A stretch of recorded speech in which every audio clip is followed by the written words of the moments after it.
Don't underestimate the power of your positive words. As physiotherapists, it's in our DNA and it's in our schooling, all of our education, to find flaws in our patients. What we are taught is, look for asymmetry in people's shoulders, look for flat feet, look for the pelvis being rotated, look for hypertrophy, look for trigger points, look for fascial tightness and restrictions here, and look for limited forward bending and curvatures.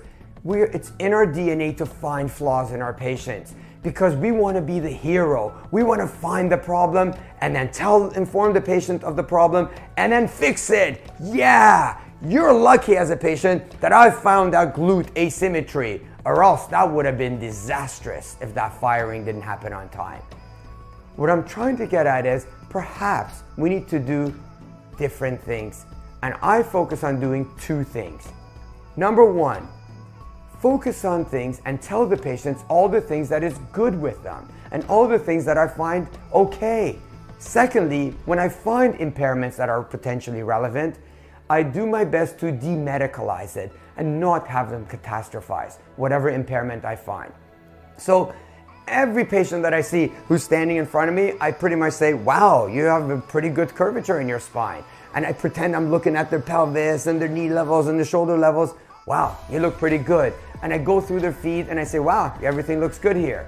And then when I'm assessing, for example, they're bending forward, I say, wow, you bend forward really well. Your hamstrings are good. As I'm assessing their hip, I make a point of saying, you seem to have a really good job in your hip. And every strength test I do, I said, for example, I'm testing their biceps, even with shoulder pain. Wow, you have really good strength in your biceps and your triceps.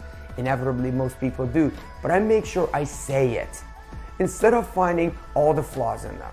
Now, when I find an impairment, such as they have limited bending forward, I tell them, wow, you seem to have a stiff back.